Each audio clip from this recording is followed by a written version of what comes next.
বড়খোলায় নির্বাচনে প্রতিদ্বন্দ্বিতা করবেন জানালেন মিসবাউল। বিধানসভা কেন্দ্র পুনর্বিন্যাসের পরও বর্তমান আসন নিয়ে শঙ্কিত নন বড়খোলার বিধায়ক মিসবাউল ইসলাম লস্কর।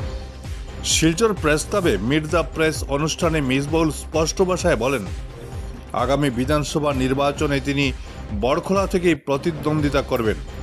বড়খোলার নির্বাচনী ময়দান থেকে তাকে সরে যাওয়ার প্রশ্নই ওঠে না। সাম্প্রদায়িক রাজনীতির সঙ্গে তিনি কখনো আপোষ করেননি বলে জানান। Bureau report, Barak vision.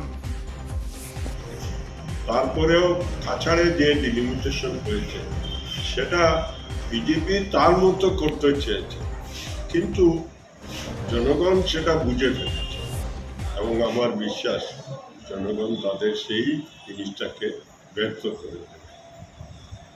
এইবার বড়খোলা আমার রাজনৈতিক জন্ম বলতে, সংসদীয় রাজনীতি বলতে আমার বড়খোলার সঙ্গে আমি জড়িত। বড়খোলা মানুষের সুখ দুঃখে আছি, থাকবো এবং আমার বিশ্বাস আমি এখানে যতবারই প্রতিদ্বন্দ্বিতা করি না কেন আমি জয়ী হব এবং আগামীতে আমি বড়খোলা থেকে প্রতিদ্বন্দ্বিতা করব। আর তাদের যে একটা ইচ্ছা বিজেপির যে এটাকে তাদের মতো করতে, কিন্তু সেরকম হবে না। দেখবেন 26-এর নির্বাচনে কাছাড়ে অনেক অঘটন ঘটবে।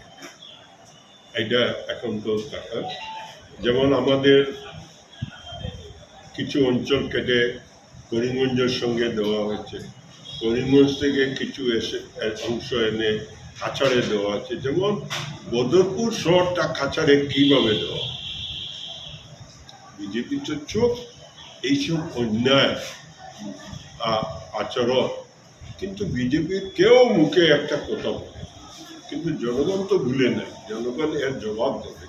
ঠিক সেইভাবে যেমন শিলচর শহরের প্রাচীন অঞ্চল বৃহত্তর মালগ্রাম, জানিগঞ্জ, সেন্ট্রাল, এটা উদাহরণে চলে গেছে।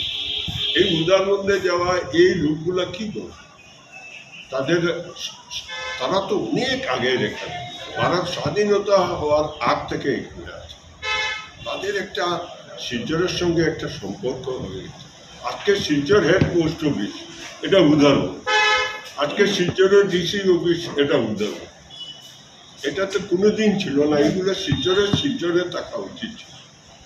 যারাই এটা করেছে তাদের পারফেক্টনেস নাই, তারা সাময়িক লাভের জন্য করেছে, কিন্তু এই লাভ জনগণ লিখে দেবে। আমার বিশ্বাস যে এটা আগামী নির্বাচনে এর রেজাল্ট পাবে। আমি আজকে আমাকে এখানে ডেকে আমি সাংবাদিক বন্ধুদেরকে আমি ধন্যবাদ জানাচ্ছি। আপনাদের কাছে কৃতজ্ঞ। আপনাদের সহযোগিতা আমি চাই। আগামীতেও আমি জনগণের সেবা করে যাব, এই আমার ইচ্ছা। আমার কোনো ব্যবসা বাণিজ্য নেই, উকালতি করতাম, উকালতি অনেক দিন আগে ছেড়ে দিয়েছি, এমএলএ হওয়ার পরে সম্ভব হয় না।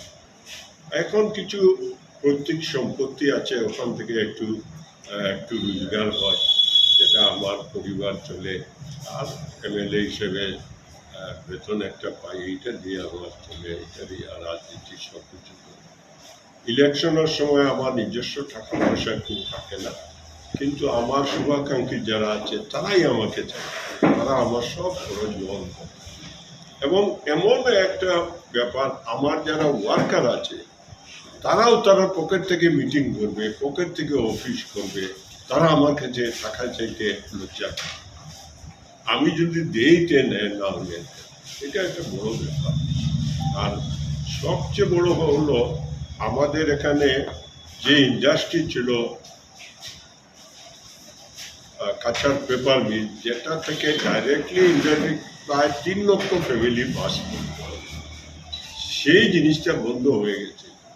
এখন একমাত্র ইন্ডাস্ট্রি টি ইন্ডাস্ট্রি, সেটাও ভয়াবহ অবস্থা। ডলুতে এয়ারপোর্ট করবে, এয়ারপোর্ট আমাদের খুব জরুরি। ঠিক ডলুর পাশে আধা কিলোমিটারের ভিতরে ফরিল টি গার্ডেনও বোধহয় 4,500 বিঘা জমি